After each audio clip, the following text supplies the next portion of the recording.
रायपुर का वह होटल जिसका नाम शेर पंजाब है, उसके पास जो झाड़ियां बनी हुई हैं, उस झाड़ियों के इर्द गिर्द बहुत सारी पब्लिक इकट्ठी हुई है। सभी लोग बड़े ही हैरान हैं, परेशान हैं, क्योंकि झाड़ियों में एक 15 साल की लड़की पड़ी हुई है और वह लड़की जिनमें कोई सांस तो चल रही है, वह बस अपनी जिंदगी और मौत की लड़ाई लड़ रही है और बस सिसक रही है। दोस्तों, अब पुलिस को भी फोन कर दिया जाता है और पुलिस भी मौका वारदात पे पहुंच जाती है। पुलिस अब उस लड़की को उठाकर अपनी गाड़ी में डालकर सीधे हॉस्पिटल की तरफ भागती है, लेकिन और जब पुलिस की गाड़ी आधे रास्ते में ही पहुंच पाती है, उस लड़की की सांसें चलना बंद हो जाती हैं। दरअसल उस लड़की की वहीं पर मौत हो चुकी होती है। अब तो पुलिस उस लड़की के शव को उस हॉस्पिटल में लेकर जाती है और पोस्टमार्टम करने के लिए जमा करती है, लेकिन अभी पुलिस इस बात का निर्णय ही नहीं कर पाई थी दरअसल ये लड़की कौन है। उन लोगों से जब पूछताछ की गई तो वो लोग बता रहे हैं कि ये लड़की जो है, जिसका नाम आसिफा है, ये लड़की हमीदा की बेटी है। अब तो पुलिस के पास एक नया क्लू आ गया था कि अब उस हमीदा के घर पे जाएं। पुलिस अब जैसे पूछताछ करती हुई आगे बढ़ती है और हमीदा घर जाकर पहुंचती है तो हमीदा का जो गेट है वह खुला हुआ था और जैसे ही पुलिस अंदर जाती है हमीदा के घर पर, तो वहां भी एक बहुत ही ज्यादा हैरान कर देने वाला मामला सामने आता है। पुलिस जब हमीदा के घर में अंदर जाकर देखती है तो वह बिल्कुल हैरान रह जाती है। वह देखती है कि यहाँ पर हमीदा का शव पड़ा हुआ है। दरअसल उसके दोनों हाथों की नस काट दी गई है, जिसकी वजह से बहुत सारा खून वहाँ पर फैल गया है। और तो और यहाँ पर उस हमीदा के जो धड़ है, धड़ में सर है ही नहीं, यानी कि उसके शरीर से उसके सर को भी अलग कर दिया गया है। दोस्तों, इस पूरे हालात को देखकर पुलिस के पैर भी थिरक जाते हैं और पुलिस अब जैसे तैसे उस हमीदा के शव को बरामद करके यानी कि कब्जे में लेकर पोस्टमार्टम के लिए भिजवाती है। लेकिन यहाँ सबसे बड़ी सामने बात ऐसी आती है कि पुलिस खुद हैरान है। यह तो ब्लाइंड मर्डर है, यानी कि आसिफा के बारे में जहाँ वह हमीदा बताने वाली थी, वहीं उस हमीदा की भी इतनी दर्दनाक हत्या कर दी गई है। आखिर ये क्यों हुआ, क्या था इस पूरे मामले का राज? दोस्तों, आइए जानते हैं इस पूरे मामले को पूरी वीडियो में। नमस्कार, आदाब, सत श्री अकाल दोस्तों, स्वागत है आपका हमारे यूट्यूब चैनल किस्से क्राइम के। और दोस्तों, आपसे वही प्यार भरी गुजारिश, आगे बढ़ने से पहले हमारे चैनल को सब्सक्राइब करना, नोटिफिकेशन की बेल को दबाना बिल्कुल ना भूलें। दोस्तों, आज का बेहद ही हैरान कर देने वाला मामला सामने आया है रायपुर छत्तीसगढ़ से। दोस्तों, रायपुर छत्तीसगढ़ की एक राजधानी है और दोस्तों यहाँ पर एक शेर पंजाब नाम का होटल होता है जो कि रोड के किनारे बना हुआ है और इस होटल में बहुत सारे लोग, बहुत सारी गाड़ियां आकर रुकती हैं और बस वो लोग अपना खाना पीना करके वहां से चले जाते हैं। एक दिन दोपहर के करीब 11 बज रहे होते हैं और यहाँ पर बहुत सारी भीड़ है। उस शेर पंजाब होटल के बगल में जो झाड़ियां हैं वहां आकर रुक जाती। वह भीड़ यहाँ पर कुछ ढूंढ रही होती है। दरअसल वह भीड़ देख रही है कि यहाँ पर एक लड़की जो कि अपनी जिंदगी और मौत से लड़ाई लड़ रही है, बहुत ही बुरी हालत में है। उसके शरीर से लगातार खून बह रहा है, यानी कि उसके गुप्तांगों से भी खून बह रहा है और वह जैसे तैसे बहुत ही ज़्यादा दुखी और परेशान है। अब तो पूरे हालात में जो लोग वहाँ पर मौजूद हैं वो कोई भी हाथ आगे नहीं बढ़ाते हैं और बस पुलिस को फ़ोन कर देते हैं। अब तो छत्तीसगढ़ पुलिस वहाँ पर पहुँच जाती है और अब उस लड़की के जो शरीर है उसको उठाकर गाड़ी में डालकर सीधे हॉस्पिटल के लिए भाग लेते हैं। दोस्तों, हॉस्पिटल पहुंचने से पहले ही वह लड़की अपना दम तोड़ देती है, लेकिन अब पुलिस उस शरीर को हॉस्पिटल में भर्ती करके आती है। वहां उन लोगों के पास जब पुलिस आती है तो पूछताछ करती है। पूछताछ में पता चलता है कि इस लड़की का नाम आसिफा है जो कि हमीदा की बेटी है।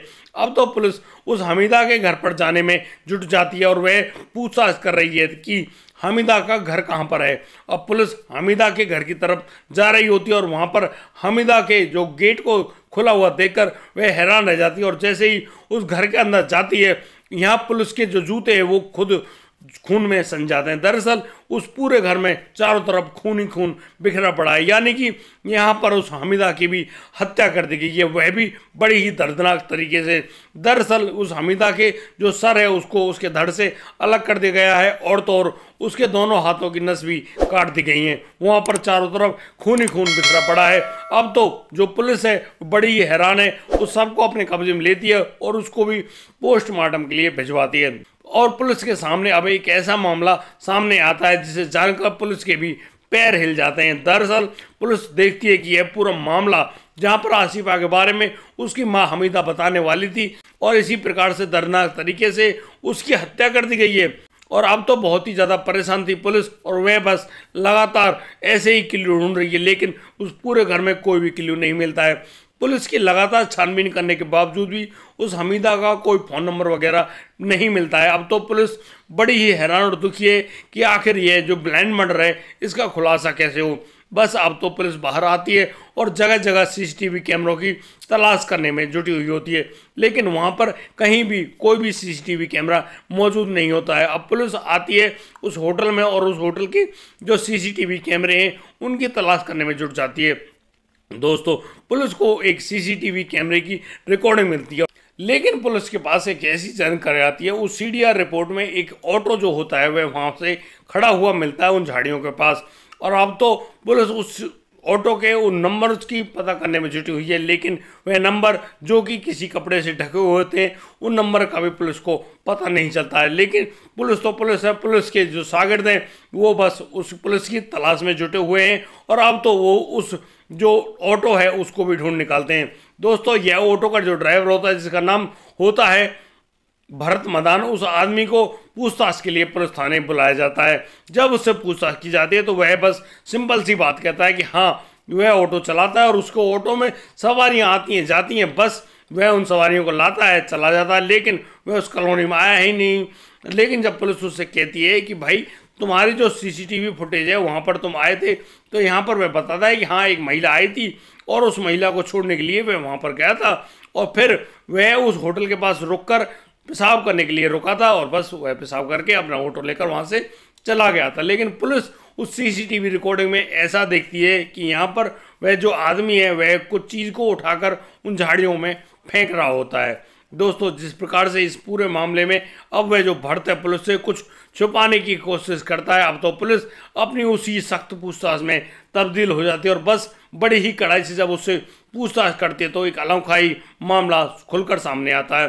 दरअसल वह भरत मदान अब यहाँ पर स्वीकार कर लेता है कि हाँ उसने उस लड़की आसिफा को भी मारा है, और तो और उसने आसिफा की माँ यानी कि हमीदा की को भी इतनी दर्दनाक मौत दी है। दरअसल वह बताता है कि वह भरत मदान जो कि एक करीब 50 साल की महिला के साथ एक लिव इन रिलेशनशिप में रहता है, जहां एक और उस लड़के भरत मदान की उम्र 40 साल है, वहीं उनकी प्रेमिका जो कि उनके साथ लिव इन में रहती है वह करीब 50 साल की होती है। वह बताता है कि उसकी उस हमीदा के साथ आंखें चार हो जाती हैं और इसी वजह से वह उस हमीदा से बहुत सारी मोहब्बत कर बैठता है, लेकिन यह हमीदा भी प्यार तो करती है और वह हमीदा लगातार उस पर दबाव बना रही होती है कि वह उसे शादी कर ले। दरअसल यहाँ पर जो हमीदा है अपने पति से तलाक ले अपनी बेटी आसिफा के साथ रहा करती है। दोस्तों, लगातार हमीदा के इस प्रकार से दबाव बनाने से वह जो लड़का है यानी कि जो भरत मदान नाम का ये लड़का है यह बहुत ही ज़्यादा दुखी और परेशान रहा करता है। एक दिन की बात, उस दिन जब वह माँ बेटी उस घर में मौजूद थे, अब तो भरत मदान और वह उनकी जो प्रेमिका 50 साल की जो उम्र वाली वह प्रेमिका है वह आते हैं, और यहाँ पर अब हमीदा और उस प्रेमिका के बीच में बहुत सारी लड़ाइयाँ होती हैं। उन सभी लड़ाइयों के चलते वहाँ पर एक अलग ही माहौल बन गया था, और बस अब वह जो महिला है जो भरत मदान के साथ आई थी वह महिला अब टूट पड़ती है उस महिला हमीदा के ऊपर, और बस वहीं उस हमीदा के गला घोटकर उसको नीचे गिरा देती है। दोस्तों, अब वह महिला उस 15 साल की लड़की आसिफा को भी नहीं बख्शती और बस आसिफा की भी गला घोटकर वहीं पर हत्या कर देती है। बस अब उन लोगों को डर था कि अब तुमने ये हत्या तो कर दी, लेकिन इस हत्या को कैसे छुपाएं। यहाँ पर वह जो भरत है वह अपनी प्रेमिका से कोई ब्लेड वगैरह लाने के लिए कहता है। यहाँ पर वह महिला ब्लेड लाने के लिए तो चली जाती है दुकान पर, लेकिन वह जो लड़का भरत नाम का वह लड़का है वह अब उस छोटी सी बच्ची को घसीट कर दूसरे कमरे में ले जाता है और फिर उसके साथ शारीरिक संबंध बनाता है, यानी कि एक लाश के साथ शारीरिक संबंध बनाता है। यह सब काम करने के बाद अब वह जो महिला जब वहाँ पर आती है फिर तो उस महिला के दिए गए उन ब्लेड्स वगैरह उन हथियारों की वजह से अब उस यानी कि हमीदा की दोनों हाथों की नस काट दी जाती हैं और तो और उसके गले को भी काट दिया जाता है। दोस्तों, इस प्रकार से भरत मदान जब अपनी पूरी सच्चाई को बयां करता है तो पुलिस के भी हाथ पैर कांप जाते हैं। पुलिस भी यह सोचने पर मजबूर हो जाती है कि वाकई में यह आदमी एक खूंखार दरिंदा है। लेकिन दोस्तों, अब तो यहाँ पर पुलिस उस युवक यानी कि भरत मदान को गिरफ्तार करती है, साथ ही साथ उस महिला को भी गिरफ्तार कर लिया जाता है जो कि उसकी प्रेमिका होती है, वह महिला जो कि अपनी उम्र करीब 50 साल बताती है, उस महिला को भी जब गिरफ्तार किया गया तो वह महिला भी कहती है कि वह अपनी स्वतन को नहीं दे सकती और बस इसी वजह से वह लगातार उस भरत मैदान पर दबाव बना रही होती है और वह कह रही होती है कि इस जो महिला है इसको रास्ते से हटा दो। बस अब यहाँ पर होना ही क्या था, वो लोग मिलकर अब एक ऐसी प्रक्रिया को अंजाम देते हैं जिसके तहत और इतना खतरनाक कांड हुआ।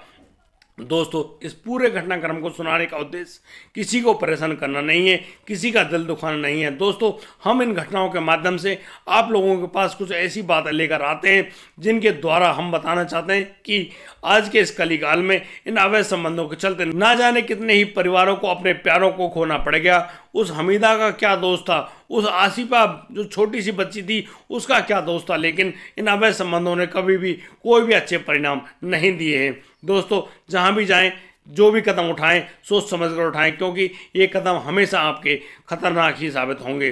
दोस्तों, आज के लिए सिर्फ इतना ही। अब दीजिए मुझे इजाज़त, मिलता हूं कल, लाता हूं एक और नया सनसनीखेज मामला। तब तक के लिए आप बढ़िया रहें, बेहतर रहें, अपना और अपने परिवार का बखूबी ख्याल रखते रहें। जय हिंद, जय भारत।